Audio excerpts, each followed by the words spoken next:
teman-teman semua, selamat ketemu lagi di hari yang istimewa ini, yaitu Hari Alkitab. Oke, setiap hari Senin ya kita menemani teman-teman jam 7:30 sampai selesai. Dan hari ini sangat spesial sekali karena baru saja kemarin kita merayakan Paskah. Amin. Iya, teman-teman semua gimana? Kemarin sudah mengikuti perayaan Paskah di gereja masing-masing? Sudah dapat berkat? Pasti dapat berkat banyak ya, apalagi selama minggu ini khususnya kita bisa mengikuti serangkaian kesengsaraan Yesus sampai kematian, dan hari Minggu dia telah bangkit. Amin. Ya, dia sungguh sudah bangkit. Ya. Iya, malam hari ini Bapak Ibu Saudara kembali bersama saya Roma dan saya Yulia, dan kita yang akan jadi host dalam acara PA Online bareng Alkitab, dan kita akan membahas pasal-pasal terkenal karena ini berkaitan dengan Paskah. Maka kita akan hari ini ketemu dan membahas Markus pasal 16. Iya. Satu perikop yang sangat sederhana, tapi kita akan kupas dan kita minta Roh Kudus untuk menolong kita untuk bisa melihat arti-arti dan peristiwa yang sangat penting ini menjadi satu momen yang indah untuk kita boleh merenungkan Paskah. Oke teman-teman yang sudah merayakan Paskah kemarin, nanti bisa share ya apa arti Paskah tahun ini. Bagi teman-teman silakan nanti bagikan juga di kolom komentar. Dan harapannya nanti kalau masih ada waktu ya kita bisa live bareng sih. Doakan saja semoga masih ada waktu. Iya. Dan kita tidak sendiri, seperti biasa akan ada dua tamu yang akan bersama kita untuk menggali Markus 16. Ini adalah acara PA bareng online seri Alkitab, dan kita akan membahas ayat-ayat terkenal yang teman-teman pasti sudah familiar, dan khusus hari ini tadi Roma sudah katakan kita akan membahas Roma pasal 16, yaitu peristiwa kebangkitan Yesus. Oke, segera kita akan mengundang kedua guest kita malam hari ini, ada Pak David dan juga Bu Marlina. Teman-teman online malam hari ini juga bisa share ya untuk link ini, karena bisa langsung bagikan linknya ke teman-teman yang lain di IG-nya supaya bisa live bareng kita. Ya, masih ada waktu, silakan undang teman-teman yang lain ya untuk bisa merayakan Paskah bareng-bareng di PA Online. Iya. Halo Bu Marlina. Halo Ibu. Ya. Selamat malam. Selamat malam. Wah, seger banget ini Ibu Marlina. Iya, puji Tuhan Bu. Ya, sehat-sehat Bu. Puji Tuhan sehat. Iya, siap untuk berbagi ya Bu? Ya, siap. Oke. Nah, selain Bu Marlina, kita sebenarnya masih menunggu satu teman lagi nih yang udah nggak asing juga untuk kebanyakan teman-teman MLC. Ini Pak David. Semoga segera bisa bergabung bersama kita. Oke, teman-teman, mengingatkan kembali lagi ya bahwa kita ada di dalam acara PA Online bareng. Dan hari ini kita akan membahas Markus 16 dengan fokus ayat 1 sampai ayat 8. Silakan teman-teman juga bisa kembali buka Alkitabnya atau buka Alkitab yang ada di HP-nya untuk sekedar membaca dulu sebelum kita akan menggali Markus 16 ini. Mungkin teman-teman yang bertanya, PA Alkitab ini biasanya kita menggunakan metode yang namanya SABDA. Jadi ini singkatan dari simak, analisa, belajar, doa, diskusi, dan juga aplikasi. Jadi nanti teman-teman juga ketika melakukan PA atau mengadopsi PA ini di gereja atau komunitas teman-teman bisa memakai metode SABDA ini atau bisa memakai metode yang lainnya untuk melakukan studi Alkitab. Ya, nanti admin akan sharekan di mana saudara bisa mendapatkan informasi tentang metode SABDA. Ya, sembari menunggu Pak David, kita akan mulai teman-teman. Mari kita bersatu di dalam doa. Mari kita berdoa. Bapa yang baik, kami sungguh bersyukur kepada Tuhan. Malam hari ini kami boleh bersama-sama kembali di dalam acara yang spesial ini. Kami boleh merayakan kebangkitan Tuhan. Dan khususnya untuk Alkitab ini juga kami akan belajar dari Markus 16. Kiranya Tuhan tolong setiap kami yang akan belajar, menggali, dan juga mendalami firman-Mu. Secara khusus Ibu Marlina, Pak David yang akan membagikan berkat Tuhan yang mereka dapatkan melalui penggalian pribadi mereka. Kiranya Tuhan tolong juga untuk boleh membagikannya kepada seluruh sahabat-sahabat yang hadir. Dan kami semua juga semakin diperbarui karena firman-Mu yang sanggup memperbarui hati kami hari ke hari. Berkati juga Tuhan untuk jalannya acara Alkitab ini. Kami juga menyerahkan Pak David, kiranya segera juga bisa bergabung bersama-sama dengan kami. Terima kasih Tuhan, alat, jaringan, dan semua yang kami pakai dalam keberlangsungan acara ini juga kami serahkan. Dalam nama Tuhan Yesus kami mengucap syukur dan kami mulai Alkitab ini. Kami berdoa dan bersyukur. Amin. Amin. Oke, teman-teman, sementara kita menunggu Pak David, saya ingin cerita nih. Di salah satu acara Paskah, khususnya di Amerika ya, ada satu kebiasaan ketika merayakan Minggu Paskah. Hari Minggu itu pagi-pagi, kebanyakan jemaat sudah datang dan juga pekerja gereja dan juga gembala dan pendeta muda, banyak sekali yang sudah hadir menyambut para jemaat yang hadir. Kalau Minggu Paskah itu ada satu kebiasaan yang sangat unik, yaitu mereka akan saling menyapa dengan sapaan yang khusus dan unik, yaitu dia akan mengatakan He is risen. Nah, kemudian orang yang dia disapa itu akan balik berkata He is risen indeed, gitu ya. Nah, itu bergema tuh hampir ke seluruh kebaktian pada pagi hari itu. Setiap kita bertemu dengan teman lain, kita akan mengatakan Tuhan sudah bangkit. Kemudian orang yang kita sapa akan berkata, memang betul dia sudah bangkit, gitu ya. Itu satu kebiasaan yang saya kira sangat unik dan juga sangat penuh keyakinan iman, komitmen bahwa ketika kita mengingat hari kebangkitan Tuhan Yesus, kita menyatakan iman kita bahwa dia sudah bangkit dan dia sungguh sudah bangkit. Gitu ya. Iya, jadi kita praktekkan dulu nih supaya semangat Paskah ini tetap membara dalam hati kita ya, nggak berlalu begitu saja gitu ya. Oke, jadi ketika nanti kita bilang He is risen, teman-teman bisa jawab He is risen indeed, atau silakan langsung tuliskan di kolom komentar nanti ya untuk responnya, karena kita nggak bisa dengar nih satu-satu juga. Nah, karena kita bisa dengar Ibu Marliana. Oh iya, Ibu Marlina. Kita akan sapa Ibu Marlina dulu ya. Ibu Marlina, He is risen. He risen indeed. Halo. Ini Pak David yang akhirnya bisa bergabung. Selamat bergabung, Pak. Yeay. Yesus betul sudah bangkit, Pak. Karena Pak David ada di sini. Amin, sama-sama kita di sini ya. Iya. Oke, Pak David, kita lagi mau melakukan yel kebangkitan Kristus, Pak. He is risen. Roma, He is risen. He is risen indeed. Oke, Pak David, He is risen. He is risen indeed. Iya, dia sudah bangkit. Ya, betul. Yeah. Atau benar. Atau memang dia sudah bangkit. Iya. Oke, ya teman-teman silakan memberikan responsnya di kolom komentar. Dia sudah bangkit. Apa jawab saudara?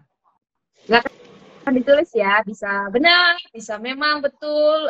Sesungguhnya Yesus memang sudah bangkit. Atau is risen indeed. Silakan dibagikan di kolom komentar supaya semangat dan juga spirit dari kebangkitan Kristus ini juga terserap nih ke kita semua yang hadir pada malam hari ini. Oke, karena Pak David sudah hadir, bersyukur banget. Saya minta Pak David sama Bu Marlina bisa perkenalan dulu ke kita semua sebelum kita akan mulai overview dan juga penggalian ayat malam hari ini dari Markus 16. Silakan nanti dari Bu Marlina bisa memperkenalkan diri, baik nama, kota, domisili, gereja, dan juga pelayanan. Silakan Bu. Ya, terima kasih. Nama saya Marlina. Lebih asingnya sih panggil Marlina aja. Oke. Saya dari Gereja Kristen Sulawesi Barat. Adanya hanya ada di Sulawesi Barat, ada di kota Mamuju kami. Ya. Okay. Kemudian saya pelayanan di gereja, melayani anak-anak sekolah minggu dan pelayanan terhadap wanita-wanita gereja. Wow. Oke, guru sekolah minggu dan guru wanita. Atau pelayan wanita, iya. Terima kasih Bu Marlina. Ya. Oke, nah bisa dilanjutkan nih ke Pak David. Silakan Pak. Iya, nama saya David.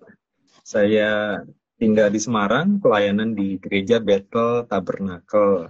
Kalau mampir Semarang boleh kontak-kontak, nanti kita bisa ketemu. Iya, Tuhan berkati ya.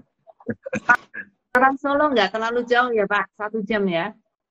Betul, lewat tol ya Bu ya. Iya, ntar Iya, saya mampir deh ke tempat Pak David.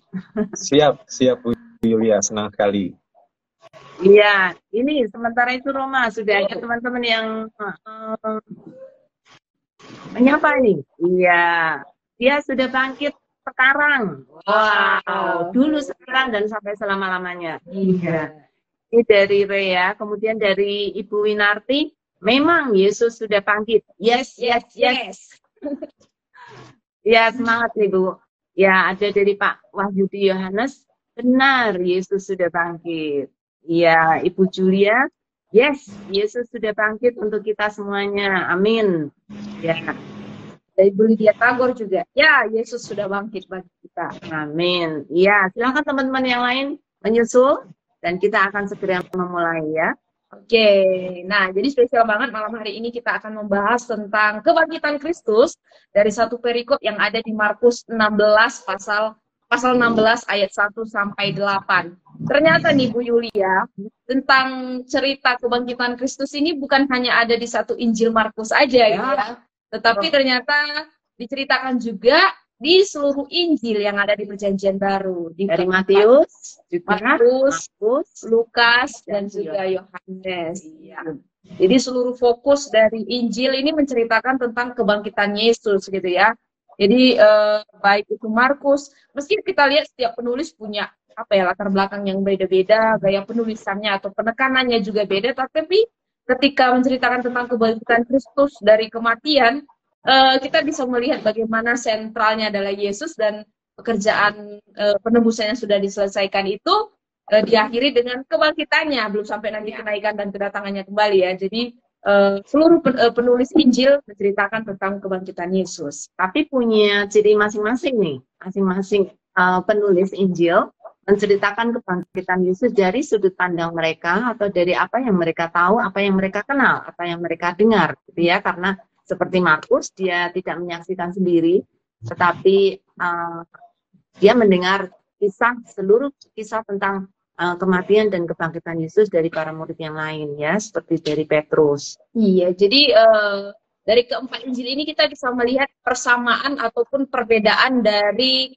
cerita yang dibagikan dari seluruh penulis ya, baik itu Markus, Lukas, Yohanes, dan juga Matius. Nah, beberapa persamaan yang bisa kita lihat ya di dalam kitab Injil-Injil ini, dari 4 Injil, ada beberapa sih yang kalau kita lihat persamaan yang pertama, mereka semua setuju, semua penulis setuju bahwa Yesus memang telah bangkit dari kematian, dan itu disaksikan oleh banyak sekali tokoh, oleh banyak saksi, dan mereka melihat sendiri bagaimana Yesus telah bangkit dan sudah menampakkan diri kepada mereka. Dan semua setuju juga, penulis setuju bahwa di 4 Injil dituliskan bahwa kubur tempat Yesus dikuburkan itu telah kosong gitu ya, dan batu yang ada di situ juga sudah terguling gitu. Jadi para penulis semua mencatat tentang siapa yang bersaksi, apalagi para wanita. Itu di keempat Injil dituliskan untuk para wanita yang menyaksikan bagaimana kubur itu terguling dan akhirnya Yesus sudah bangkit. Jadi ada banyak sekali fakta-fakta yang sama di antara 4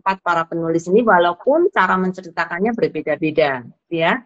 Dan sebenarnya di antara 4 Injil ini, Markus yang paling sederhana menceritakan tentang kebangkitan Yesus, gitu ya. Sangat sederhana sekali dan to the point, dan tidak ada banyak cerita-cerita tambahan yang lain. Mungkin karena Markus tidak menyaksikan sendiri, jadi dia tidak mencatat atau menuliskan hal-hal yang pribadi gitu ya sifatnya. Tetapi kayak Yohanes, iya lengkap. Lengkap banget gitu ya. Yohanes paling banyak menceritakan tentang kematian, kebangkitan, dan juga penambahan ketika Yesus sudah bangkit, kemudian Yesus akan naik surga gitu ya. Iya. Dari Matius? Iya, Matius juga sebenarnya mencatat ya masing-masing tentang proses bagaimana Yesus itu bangkit. Dan kalau di Matius itu sebenarnya fokusnya, karena fokusnya Matius kepada Yesus adalah Mesias gitu ya, jadi ada beberapa pertemuan-pertemuan yang dilakukan Yesus setelah dia bangkit ya, ketika dia mengunjungi kembali murid-murid yang ada di Galilea. Nanti kita juga akan lihat terus pertemuannya dengan Thomas, dan itu nggak dicatat di Injil lain. Jadi Matius juga memfokuskan di situ. Tapi rata-rata ada di akhir pasal dari kitab-kitab Injil kecuali Yohanes. Ya. Iya, jadi silakan nanti teman-teman baca Markus 16, Yohanes 19:20, Matius 28, dan juga Lukas 24. Iya. Oke, jadi secara sebelum kita masuk di perikop 1 dari Markus 16 ini, kesan yang bisa kita lihat dan saya sendiri melihat dari 4 Injil yang menceritakan tentang kebangkitan Yesus, memang penekanannya beda-beda ya, karena sudut pandang penulis akan menyempurnakan bagaimana Yesus itu bangkit dari cerita-cerita yang mereka tulis. Tetapi pada intinya, Yesus sudah mengerjakan itu semua dan dia bangkit dan dia berkuasa atas maut. Itu yang sih aku tangkap tentang kebangkitan Yesus ini. Ya, yang paling berkesan di antara semua untuk aku ya, untuk aku sendiri, untuk saya sendiri, adalah Matius. Karena Matius kan pemungut cukai gitu ya. Dan dia punya banyak akses untuk pergi ke istana raja karena dia selalu menyetor uang pajak yang dia kumpulkan gitu. Jadi dia punya banyak koneksi dengan orang-orang di istana atau orang-orang pemerintahan. Dan yang paling menarik adalah Busta Mahkamah Agung diceritakan oleh dia karena dia tahu semua rumor-rumor atau semua cerita-cerita khususnya fakta-fakta yang dia lihat secara benar gitu, apa yang sedang terjadi di istana ketika Yesus sudah bangkit. Nah, itu bagi saya satu hal yang sangat unik gitu ya, karena di antara semua kisah-kisah kebangkitan Yesus ada juga cerita di sekitar istana atau di pemerintahan gitu ya, tentang bagaimana mereka melakukan korupsi. Ya. Jadi hanya Matius juga yang bisa ya tentang di Mahkamah Agung. Iya, yang lain tidak. Oke, nah akhirnya teman-teman juga ini bisa menolong teman-teman dan kita semua untuk mempelajari lebih lagi. Nanti silakan bisa pelajari lebih dalam lagi.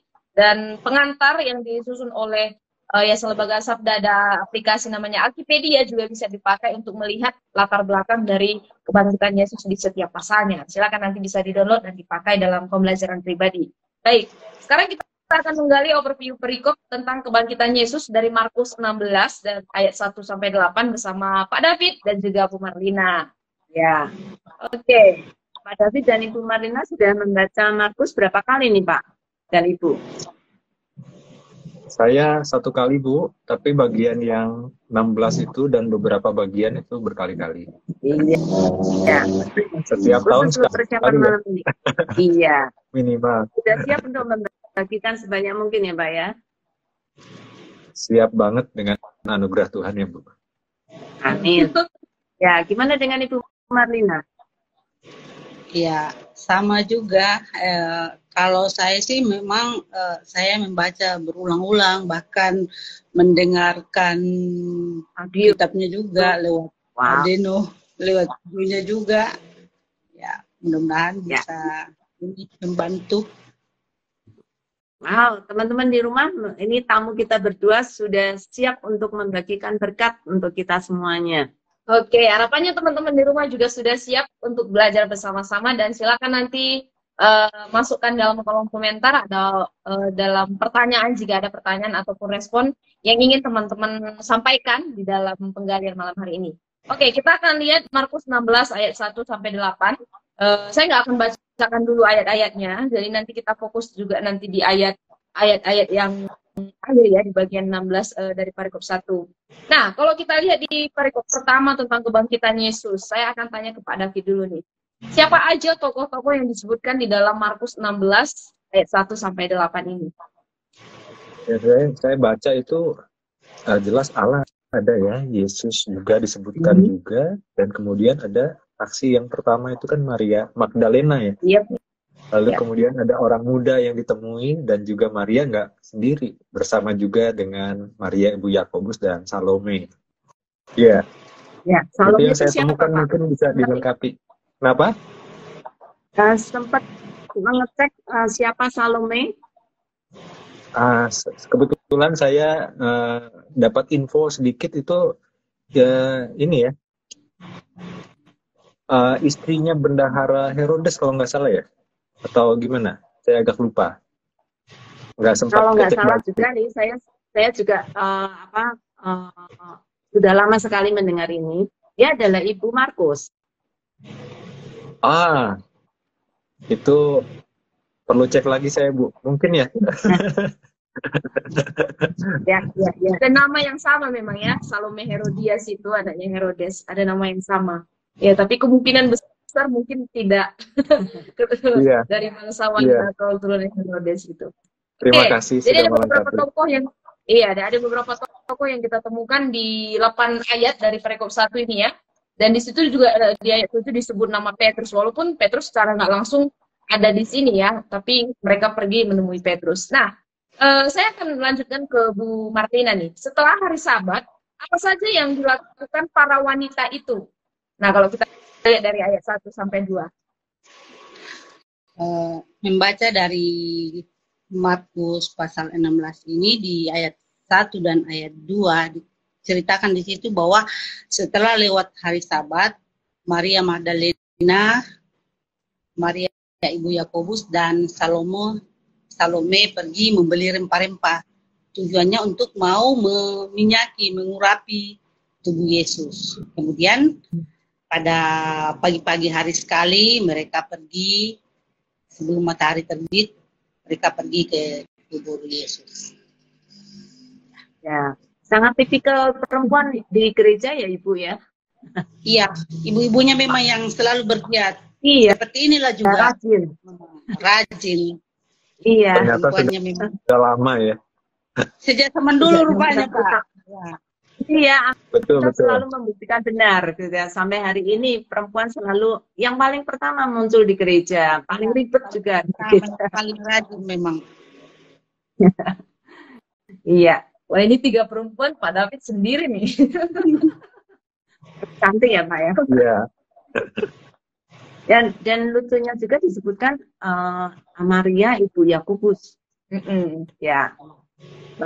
Maria ibu Yakobus juga disebutkan, dan kalau kita lihat kemarin di penyalipan juga ada nama ini Maria ibu Yakobus atau anak-anak dari Zebedeus itu disebutkan lagi tuh. Ya. Oke. Nah, jadi kita lihat ya, seperti Ibu Marlina bilang, mereka membeli rempah-rempah, mereka ke kubur Yesus dan juga ingin menyaki Yesus. Dan ini merupakan satu tradisi memang yang dilakukan oleh orang-orang Yahudi saat itu ketika ada mayat yang dikuburkan itu sebagai tanda penghormatan. Nah, saya akan kembali kepada David ini. Apa yang mereka khawatirkan sebelum dan sesudah sampai di kubur Yesus? Pasti mereka khawatir karena kan ada batu besar yang menutup dari kubur Yesus ya. Dan batu besar ini biasanya di zaman itu, apalagi kuburnya ini kubur orang kaya ya, pinjaman dari Yusuf Arimatea, itu batunya besar dan bentuknya bundar, lalu dengan pertolongan kira-kira belasan orang sampai 20 orang itu baru bisa tergeser. Masuk ke bawah, ke seperti parit gitu, menggelinding ke bawah, dan untuk membukanya hampir mustahil kalau dengan sedikit orang, apalagi perempuan. Nah, rupanya yang dipikiran Maria dengan 2 orang rekannya ini, bagaimana bukanya? Seperti itu. Ya. Jadi kekhawatirannya sebelumnya itu. Lalu sesudahnya, waktu mereka sampai di situ kan diceritakan ternyata waktu mereka melayangkan pandangannya sudah terbuka. Kuburnya kosong. Kenapa? Khawatir lagi ternyata. Loh, kok terbuka? Jadi sebelumnya khawatir, selanjutnya khawatir lagi, loh kok terbuka? Jangan-jangan ada yang mencuri mayatnya Yesus. Seperti itu. Itu yang kita dapatkan dari cerita di Markus 16 ini ya. Jadi itu perempuan yang didapatkan dari penggalian ya. Iya. Gimana Bu? Ternyata perempuan dulu, perempuan sekarang sama ya Pak, selalu overthinking ya. Iya, apalagi soal anak-anak ya. Dengan anaknya kadang-kadang ibu itu sangat khawatir. Anaknya di rumah dikhawatirkan, anaknya di luar rumah juga khawatir. Iya betul, nggak ada puasnya ini perempuan. Baik. Bahkan sebelum bingung cara buka batu, sesudah udah batunya terbuka juga bingung lagi gitu. Jadi wanita memang serba membingungkan. Oke, ya. Jadi kita lihat ya, mereka mengkhawatirkan beberapa hal bahkan sebelum dan sesudah ketika mereka sampai di kubur Yesus di ayat 3 sampai ayat 5. Teman-teman bisa baca kembali. Nah, kalau kita lihat di ayat seterusnya, Bu Marlina, siapakah orang muda itu dan apa apa kata anak muda itu kepada para wanita itu? Iya, kalau di kitab Markus ini orang muda itu tidak dikatakan bahwa malaikat, tidak seperti di kitab yang lain. Kalau di kitab yang lain dikatakan malaikat, tapi di kitab Markus dia hanya mengatakan seorang anak muda yang duduk di sebelah kanan di dalam kubur yang ditemui oleh Maria Magdalena dan teman-temannya. Lalu di anak muda ini berkata, jangan takut. Kamu mencari Yesus, orang Nazaret itu. Dia tidak ada di sini, dia sudah bangkit. Iya. Jadi itu kembali tadi bahwa kira-kira anak muda ini adalah malaikat. Karena di Markus tidak dikatakan bahwa itu adalah malaikat. Ya, betul. Kita melihat paralel ayat ini di Injil yang lain, dan Injil yang lain mengatakan malaikat. Terutama juga memakai jubah putih. Kalau tempat lain berkilau. Ya, jelaskan bahwa seorang pemuda ini saya juga nggak tahu nih apa maksud Markus menuliskan seorang muda nih di antara Injil lainnya semua pakai kata malaikat nih. Tapi mungkin ada maksud penekanan dari Markus sendiri menuliskan malaikat dengan seorang muda. Jadi jelas ya orang muda itu adalah malaikat, dan dia mengatakan ke wanita itu untuk jangan takut karena Yesus telah bangkit. Nah, itu yang akan kita gali malam hari ini. Dan menurut Pak David, bagaimana respon mereka terhadap perkataan dari orang muda itu? Wah, itu mereka karena terkejut ya. Terkejut, mereka itu kan nggak berani lihat ya. Lalu kemudian dibilang jangan takut kan oleh malaikat itu, oleh orang muda itu, jangan takut, tapi mereka takut. Itu menarik banget. Takut lalu lari, dikatakan itu ya. Lari meninggalkan kubur itu ya. Jadi ada gentar, ada dahsyatnya karena perjumpaan ilahi itu ya. Semuanya serba membingungkan, dan mereka rupanya menyimpannya itu di dalam hati ya, bertanya-tanya. Dan keterkejutannya itu akhirnya nanti membawa mereka, kalau kita baca ayat-ayat selanjutnya kan akhirnya cerita juga. Pertamanya kan disuruh untuk beritahukan oleh malaikat itu, jangan takut, kasih tahu kepada murid-muridnya, kepada Petrus gitu.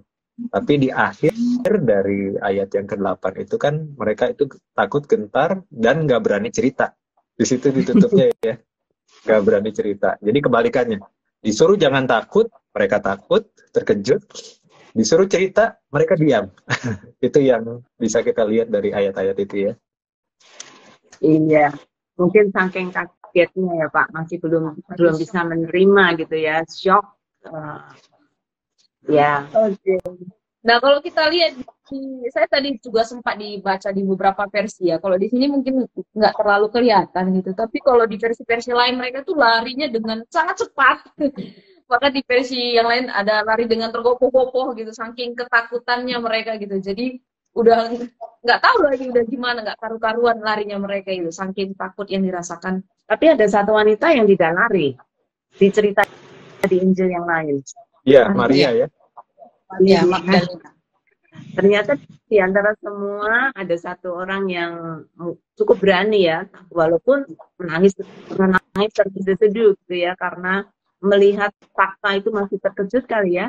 Dan sangat menyayangkan sekali, dia pengen meminyakin Yesus, itu paling tidak itu satu penghormatan terakhir yang dia bisa lakukan, tapi sekarang ayatnya tidak ada, gitu ya. Nah ini membuat Maria sangat sedih, dan dia tidak ikut lari bersama teman-teman yang lain, tapi dia tinggal di situ dan menangis. Ya. Dan kita lihat nanti seterusnya memang pertama kali Yesus menampakkan dirinya kepada Maria Magdalena. Ini Maria Magdalena yang punya 7 roh jahat yang ada di dalamnya, yang diusir di Tuhan Yesus. Jadi rasa rasa bersyukurnya kepada Yesus dan rasa kehilangannya sangat besar dari Maria ya. Ya, dalam banget itu pengalamannya ya bersama Yesus. Ya, persis dengan kata firman Tuhan ya, siapa yang mendapat banyak dia diberi banyak, dia akan syukur lebih banyak gitu ya. Iya, kita lihat setelah Maria ya, Maria Magdalena dikeluarkan oleh Yesus roh jahat itu, dia tuh setia banget ngikutin pelayan Yesus dari kota, dari desa, dari satu tempat ke tempat lain, bahkan menyerahkan, kalau kita lihat bersama Salome dan teman-teman yang lain yang memiliki harta itu juga disumbangkan untuk pelayanan Yesus. Oke. Nah, bagaimana nih kesan Bu Marlina dan Pak David setelah menggali peristiwa yang terjadi dari ayat 1 sampai 8 ini? Mungkin Bu Marlina dulu. Ya, kesannya ini kalau melihat dari cerita para wanita ini yang tentu saat itu mereka sangat ketakutan ya. Saking ketakutannya para murid-murid yang lain, murid-murid para lelaki itu tidak ada yang menampakkan diri, semuanya lari terbirit-birit. Hanya para wanita ini saja yang memang selalu setia, yang seperti tadi dikatakan bahwa perempuan memang selalu ada setia dalam ibadah rumah tangga pun itu perempuan selalu setia dibanding laki-lakinya. Sama dengan kebangkitan Yesus ini. Kita tidak melihat laki-laki di sini, tapi perempuan yang ada. Perempuan pada zaman itu kan tidak didengar kalau mereka bersuara. Tetapi kenapa mereka tetap setia walaupun tidak diberi ruang? Mereka selalu setia mengikuti Yesus. Saat Tuhan Yesus dalam keadaan aman, semuanya keadaannya baik. Lalu keadaan yang sangat susah sekalipun, sewaktu penyaliban dan kematian Yesus, perempuan-perempuan ini tetap setia. Nah, ini kalau kita mau melihat bahwa betapa dahsyatnya ya kebangkitan Yesus ini yang membuat sebenarnya kita sendiri sebagai manusia ini rasanya gimana ya, mau percaya susah. Kalau mau percaya pikiran secara manusia kan, pikiran kita secara manusia enggak mungkin. Tapi kalau kita kembali lagi bahwa kita dikuasai oleh Roh Kudus, kita menjadi yakin bahwa benar-benar Yesus bangkit, benar-benar Yesus mampu mengalahkan maut. Kemudian ya kembali lagi dikatakan bahwa kebangkitan Yesus ini sebagai tanda bahwa benar-benar dia bangkit untuk menebus dosa manusia. Karena seandainya saja Kristus tidak bangkit, ya sia-sialah kita ke gereja kan, sia-sialah kita juga berbicara pada saat ini kalau Yesus tidak dibangkit. Saya kira itu. Amin. Ya. Wow. Terima kasih Bu Marlina. Bagaimana dengan Pak David nih? Yang tidak ada laki-laki di peristiwa ini, Pak. Setelahnya baru ada ya. Baik, waktu mempelajari Markus ini, kita akan membaca juga, mempelajari juga dari latar belakang penulisannya ya Markus. Dan waktu saya baca itu sangat menggetarkan ya. Karena kan Markus ini ditulis sebelum bait suci dihancurkan ya. Sekitar tahun 60-an Masehi. Itu waktu-waktunya orang Kristen itu dianiaya waktu itu. Orang-orang percaya Yesus oleh Nero itu terutama, sedang waktu-waktunya dianiaya, disalahkan juga kan tentang pembakaran Roma, dan kemudian di tengah-tengah penganiayaan itu muncullah Injil Markus. Wah, itu luar biasa, yang menguatkan bahwa Yesus Kristus itu betul adalah Mesias, anak Allah. Waktu kita baca kan Markus 1 itu jelas disebut Injil tentang Yesus Kristus, Mesias, anak Allah. Dan itu sangat menguatkan hati kalau kita membayangkan di situasi yang seperti itu, penganiayaan. Lalu masuk ke kubur yang kosong ini, itu juga menggetarkan. Saya membayangkan betapa sedihnya murid-murid Yesus sampai terpencar. Dan kalau kita refleksikan ke kehidupan kita sekarang, kesedihan karena ditinggalkan orang yang dikasihi itu biasanya membuyarkan ini ya, emosi dan otak kita itu buyar biasanya.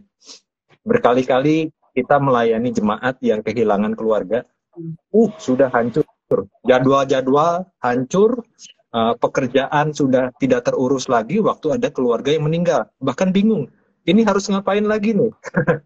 Apa harus menyiapkan KTP atau foto-fotonya atau bajunya, harus lapor siapa, RT, RW, dan siapa kalau ada yang meninggal ya. Maksudnya apa? Sangat mengejutkan kalau ada keluarga kita atau orang yang kita sayang meninggal. Rupanya ini yang terjadi kepada murid-murid Yesus. sangat terkejut sehingga lupa kata-kata Yesus. Berkali-kali padahal di dalam Injil Markus disebutkan kan, sampai 3 kali yang tercatat, anak manusia akan diserahkan. Lalu kemudian mati, pada hari ketiga akan bangkit. Itunya lupa. Karena saking sedihnya, tertutup semua emosinya, pikirannya, dan akhirnya lupa. Yang tersisa apa? Sedihnya aja. Dan akhirnya karena fokus ke kesedihan akan kematian Yesus, mereka juga terkejut waktu ternyata kuburnya kosong. Itu yang David dapatkan, Bu Yulia, dengan Bu Marliana dan Kak Roma. Iya, sangat menarik ya, karena walaupun dengan sangat sederhana Markus menceritakan hal ini, tapi sebenarnya di belakang ini ada banyak peristiwa yang penting yang kita lihat ya, sebagai satu momen yang luar biasa pada saat itu. Karena yaitu tadi Pak David bilangnya, ini saat penganiayaan di mana mungkin harapan sudah hancur gitu ya, tapi orang-orang percaya boleh mendengar apa yang Markus sampaikan, yang Markus tulis, karena dia adalah Injil yang paling pertama yang ditulis. Ya, ya. Oke, terima kasih untuk Bu Marlina dan Pak David. Ini Pak David sekaligus merangkum Injil Markus 1, nggak sampai nafas nih. Oh ya. Nah, sebelum kita melihat 2 ayat yang akan kita gali lebih dalam lagi, apakah teman-teman sahabat-sahabat juga mendapatkan sesuatu dari penggalian overview 8 ayat ini? Silakan tuliskan di dalam kolom komentar kalau teman-teman juga diberkati atau ingin bertanya dari hasil penggalian bersama dengan Pak David dan juga Ibu Martina. Nah, dan di sini sudah ada tanggapan sebenarnya, Bu. 1. Yes, reason. Ini dikatakan di Markus ya, anak muda itu berkata, dia telah bangkit. Dia sudah bangkit. Oke. Ada tanggapan dari Ibu Deborah Wisnu, kalau murid-murid Yesus takut mendekat ke kubur Yesus, mengapa para wanita ini tidak takut ya? Padahal mereka tahunya ada tentara penjaga juga di kubur itu. Oh iya, tentaranya aja takut, lari semua gitu ya. Ini memang wanita luar biasa. Betul ya Bu Mar? Ya, betul. Wanita yang luar biasa. Iya. Karena mereka sudah mengalami hidup yang seharusnya sudah hilang gitu ya, seperti Maria Magdalena, hidupnya seharusnya sudah hancur, tetapi dibangkitkan oleh Tuhan. Kalau sekarang dia mati bagi Tuhan pun, saya yakin dia rela. Ya. Karena hidup yang sudah ditemukan. Ya, silakan, dari Pak. hasil penggalian David ya, Bu, itu kemungkinan Maria dan kawan-kawan itu tidak tahu bahwa kubur Yesus dijaga. Karena tidak pernah disebutkan bahwa mereka takut gimana dengan nanti penjagaannya dari tentara Roma. Gimana tentang meterai-meterainya ya yang dikubur itu. Mereka rupanya tidak tahu. Yang menulis bahwa kubur Yesus dijaga itu hanya Injil Matius. Ya. Dan itu orang-orang, imam-imam kepala itu datang kepada Pilatus waktu hari Sabat. Ya. Dan mereka, para murid dan termasuk wanita ini tidak datang pada hari Sabat ke kubur itu. Tapi sesudah hari Sabat, pada hari pertama minggu itu. Jadi kemungkinan besar mereka tidak tahu bahwa kuburnya dijaga. Tapi soal kuburnya ditutup, mereka tahu dan menyaksikan ya, waktu Yesus dikubur.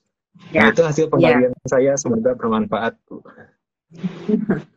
Iya. Saya nggak tahu persis apakah wanita-wanita itu tahu atau tidak tahu, tapi yang jelas mereka masih berharap bahwa kan Yesus toh sudah mati. Kalaupun ada penjaga, mereka tidak harusnya takut, karena yang mereka takutin adalah Yesus dan sekarang sudah mati gitu ya. Jadi ya tidak ada informasi jelas ya Pak soal itu, tapi yang jelas perempuan-perempuan ini ingin memberikan penghargaan terakhir, penghormatan terakhir kepada Yesus, walaupun yang mereka pikirkan adalah mayat Yesus ya. Ya. Betul, Bu. Setuju. Nah, ini ada satu tanggapan nih dari FK.Kidmin, yang laki-laki takut ditangkap dan dibunuh. Mungkin wanita tidak dianggap dianggap remeh gitu ya. Jadi kalau mereka pun datang nggak masalah gitu. Yang mereka tangkap mungkin laki-laki ya. Iya, bahkan laki-laki sejak Yesus diadili ya. Gimana, Silakan. Kan pada waktu itu memang perempuan tidak dianggap, jadi tidak ada artinya mau hadir kah juga tidak hadir juga tidak pengaruh sebetulnya. Berbeda dengan laki-laki. Ya, sama dengan Petrus, murid yang paling dikasihinya kan dia yang selalu maju setiap ada apa-apa pasti Petrus. Tapi kenapa justru dia yang belum Yesus baru ditangkap saja dia sudah ketakutan. Ya, tapi Petrus yang dulu dan sekarang sudah berubah, Bu. Sebelum Yesus disalib dan sudah Yesus disalib, berubah total ya. Ya, nanti kita pelajari di depan. Ya, oke. Ini ada satu lagi nih. Semangat Pak David. Perjuangkan laki-laki. Wow. Wah, terima kasih supportnya. Ada juga di sini pembela laki-laki ya. Iya, pada intinya mau laki-laki mau perempuan semua dikasih Tuhan. Amin. Oke, kita akan melihat ayat yang akan kita gali secara detail malam hari ini kembali bersama Pak David dan juga Bu Marlina. Mari teman-teman silakan membaca di Markus 16 ayat 6 sampai 7. Teman-teman bisa buka Alkitabnya karena kita akan menggali dua ayat ini. Saya akan bacakan dari ayat 6. Markus 16 ayat 6 dan 7. Tetapi orang muda itu berkata kepada mereka, "Jangan takut, kamu mencari Yesus orang Nazaret yang disalibkan itu. Ia telah bangkit, ia tidak ada di sini. Lihat, inilah tempat mereka membaringkan dia."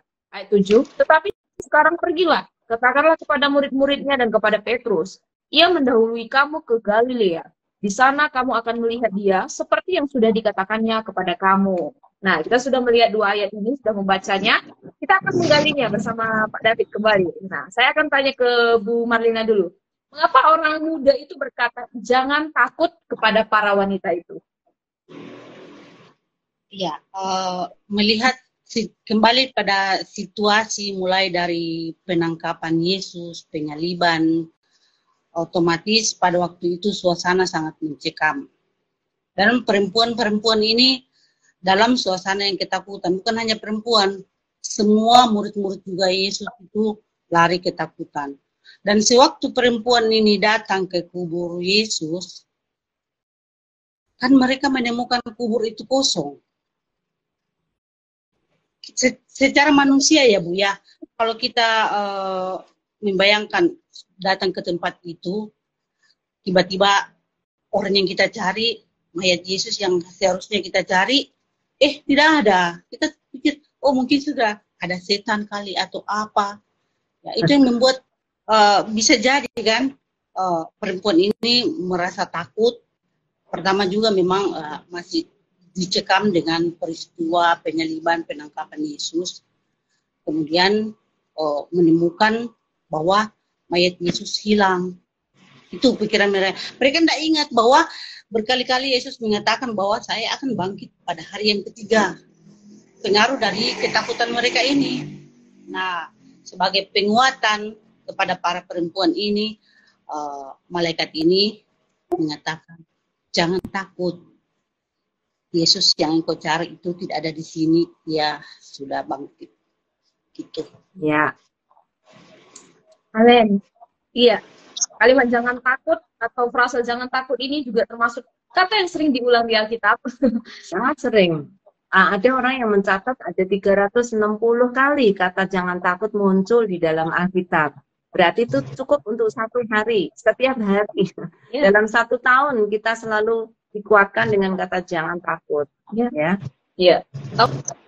Ternyata Tuhan tahu lebih banyak tentang manusia ya, makanya Tuhan juga kasih firman untuk jangan takut karena kecenderungan manusia mungkin pada dasarnya takut gitu ya, khawatir terlalu berlebih. Dan di sini seorang muda mengatakan jangan takut, dan ini satu tadi Bu Marlina katakan penghiburan gitu ya, dorongan kepada para wanita saat itu.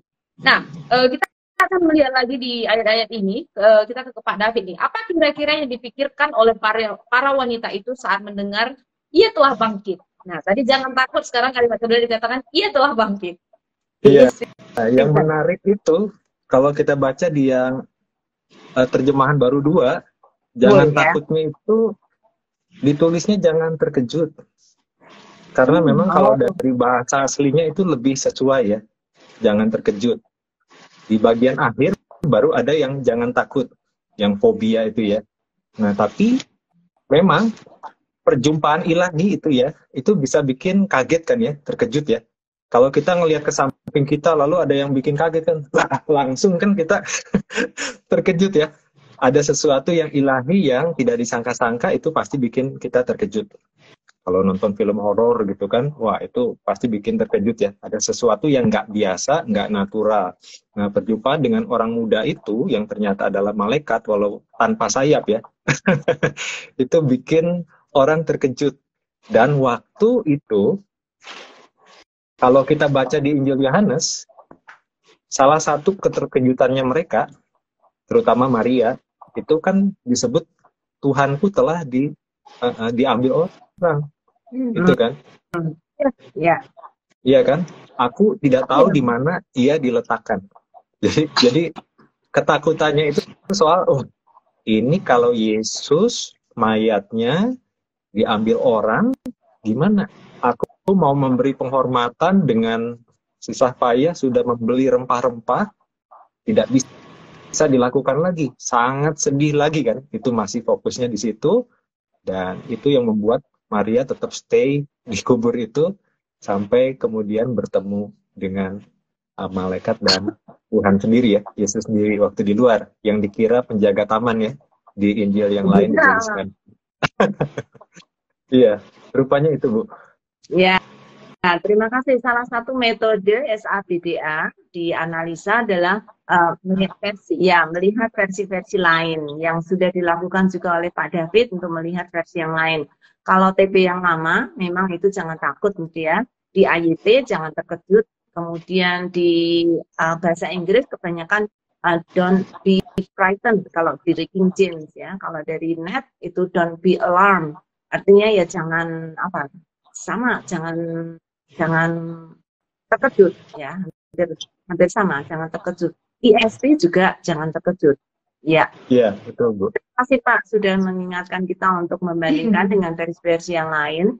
Ya, TB sudah diperbaiki ya, dari yang dulu jangan takut, sekarang jadi jangan terkejut. Sama dengan AYT. Iya. Iya, jadi para wanita memikirkan banyak hal, salah satunya tadi yang Kak David bilang ya, mereka itu pengennya melihat Yesus gitu, tapi mayatnya sudah nggak ada, dan Maria membuktikan bahwa Tuhanku telah dicuri. Nanti kalau teman-teman baca di Yohanes pasal-pasal yang terakhir gitu ya, jadi banyak sekali yang dipikirkan wanita saat itu ketika walaupun malaikat bilang ia telah bangkit kayak gitu ya. Nah, saya akan kembali ke Bu Marlina nih. Orang muda itu memerintahkan supaya wanita pergi ke Galilea. Pernah perintah ini dikatakan oleh Yesus sebelumnya? Dan kalau ya, di mana?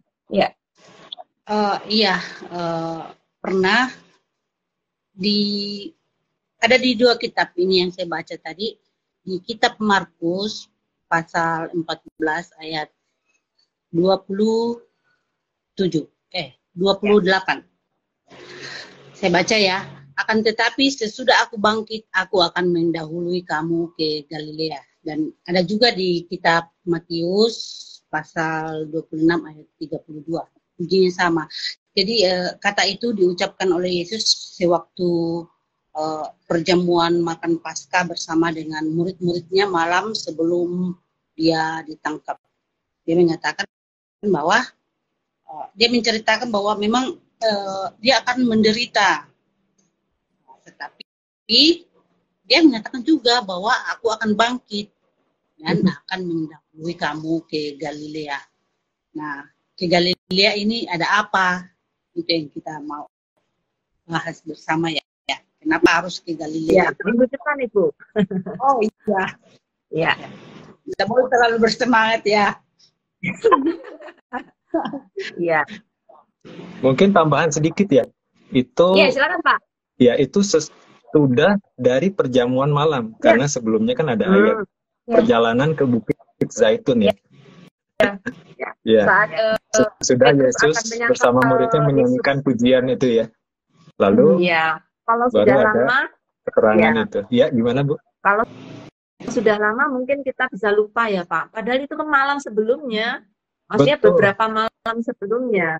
Ya, namanya manusia Pak. Ya, seperti itu ya. Makanya firman Tuhan harus diberitakan setiap hari. Dan kita harus mendengarkan firman Tuhan setiap hari. Karena sering lupa gitu ya, kita sering tidak ingat apa yang Tuhan katakan. Ya, Iya. oke. Jadi membuktikan sekali ya bahwa pesan dari malaikat ini adalah selaras dengan apa yang sudah Yesus katakan sebelum-sebelumnya, bahwa dia akan bangkit dan akan mendahului mereka semua ke Galilea itu. Dan ini disampaikan kembali oleh malaikat yang ada saat itu. Nah, kita sudah lihat nih makna, bukan makna sih, tapi kita melihat detail-detail yang ada di dua ayat ini. Menurut Pak David nih, apa makna kebangkitan Yesus bagi Pak David, dan nanti bisa dilanjutkan bagi Bu Marlina. Wah, luar biasa banget kebangkitan Yesus. Yesus sudah berulang-ulang bilang dia akan bangkit. Dan waktu dia bangkit, itu berarti 100% perkataannya itu bisa dipercaya. Dan kita nggak sia-sia untuk baca Alkitab, terutama Injil, perkataan Yesus, karena apa? 100% itu digenapi. Dan bisa jadi pegangan hidup kita. Karena Yesus bangkit, kita juga percaya Yesus, kita yang akan juga meninggal, akan mengalami kebangkitan yang sama seperti yang Yesus alami. Jadi Yesus sudah menunjukkan bahwa perkataannya itu layak dipercaya. Dan ini satu-satunya yang ada. Kalau mau dibilang agama, di kepercayaan apapun tidak ada seperti ini. Pribadi para pendiri agama semua sudah mati, kuburannya ada, kerangkanya ada di sana. Tapi Yesus, kuburnya kosong. Itu yang luar biasa, dan saya jadi punya harapan ini, semangat sekali, karena wow, Yesus ini 100% bisa dipercaya perkataannya, dan semua janji di Alkitab, saya jadi semangat untuk mempraktekannya karena Yesus yang bangkit. Baik, itu Bu. Thank you Pak David. Ya, Oke. Dari Bu Marlina silakan Bu. Iya, makna kebangkitan Yesus ini memberikan harapan dan sukacita kepada murid-murid, kepada orang yang percaya. Dengan Yesus bangkit, ketakutan para perempuan dan ketakutan para murid itu hilang lenyap. Mereka menjadi percaya bahwa benar-benar Yesus bangkit. Benar-benar Yesus mampu mengalahkan maut. Itu berarti, dan dengan dia bangkit, dia berkuasa juga membangkitkan kita nantinya. Ya, jadi tidak sia-sia hidup kita karena kebangkitan Yesus. Jadi tidak akan mati percuma kita, karena memang Yesus sudah bangkit. amin. Ya, amin Bu. Oke, nah apakah teman-teman juga punya makna Paskah nih bagi kehidupan teman-teman, khususnya melalui penggalian malam ini? Silakan bagikan di kolom komentar. Oke, nah pelajaran dan aplikasi apa nih yang akan dibagikan atau akan dilakukan dari penggalian malam hari ini? Dari Bu Marlina dulu. Iya, saya terkesan di kata tadi, jangan takut. Ini karena ketakutan, kekhawatiran terhadap hidup kita ini, mengingat masa lalu ya, masa COVID, kemudian di tahun 2023 ini katanya resesi ekonomi, lalu menghadapi juga tahun depan ini tahun politik, kekhawatiran itu ada menghantui ya.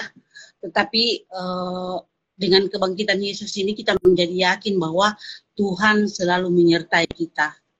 Bukan berarti bahwa kesulitan itu menjadi tidak ada, tetapi kita dimampukan untuk melewati setiap kesulitan yang ada. Seperti para perempuan tadi, walaupun khawatirnya berlebih-lebihan, sudah khawatir ini lagi, tetapi dengan kebangkitan Yesus bisa membuktikan bahwa kekhawatiran itu bisa hilang dengan percaya kepada Yesus. Iya. Thank you Ibu Marlina. Jangan khawatir ya Bu Marlina ya. Ya itu kecenderungan wanita suka gitu ya Bu. Dikit-dikit takut. Ya, semoga dengan penguatan ini kita semakin melihat bahwa ketika kita khawatir, ketika kita takut gitu ya, kita ingat gitu siapa Tuhan kita. Ya. Kembali kepada Injil bahwa Yesus adalah Tuhan kita yang sudah bangkit. Nah, Amin. Pak David gimana Pak? Silakan berbagi pelajaran maupun aplikasinya. Iya, serupa dengan Bu Marlina, intinya itu jangan takut dan ada harapan. Ada 3 poin ya kalau yang David pelajari dari penggalian kita malam hari ini. Pertama, kita semakin menghargai wanita yang begitu berani, yang walaupun berani pun tetap takut juga mereka. Dan sangat menghargai. Tuhan sangat menghargai wanita, bahkan yang bertemu dengan Yesus sendiri pun yang pertama adalah wanita. Yang kedua itu ada pengampunan ya, walaupun kita tadi nggak sempat bahas tentang Petrus ya. Nama Petrus disebut pribadi yang menyangkal Yesus 3 kali, dan itu luar biasa. Diadres khusus untuk Petrus, namanya disebut, dan betapa Tuhan itu anugerahnya besar bagi Petrus. Dan saya sepertinya refleksi, oh ini saya ini serupa dengan Petrus yang mungkin dalam hidup ini nggak sempurna, tapi Tuhan itu ingat kita by name ya, dengan nama kita, dan Yesus sebut Petrus. Dan kemudian juga pesan dari malaikat itu kan, jangan takut, dia telah bangkit, tidak ada di sini. Yesus mendahului ke Galilea. Dan luar biasanya di tengah-tengah kehidupan kita, Bapak Ibu Saudara yang mungkin sedang mengalami kekalutan, masalah ekonomi, keluarga, dan lain-lain, pesan ini luar biasa. Yesus sudah mendahului ke Galilea. Jadi memimpin di depan. Yesus melaluinya. Dan Yesus karena memimpin, memberi kita harapan. Yesus tahu apa yang kita alami, dan itu memberikan kita pengharapan. Selalu Yesus memberikan teladan. Sudah di depan, mendahului kita. Dan itu janji dari Tuhan. Yesus sudah bangkit. Jangan khawatir, kita pasti bangkit juga. Di hidup ini, ataupun juga di hidup yang akan datang.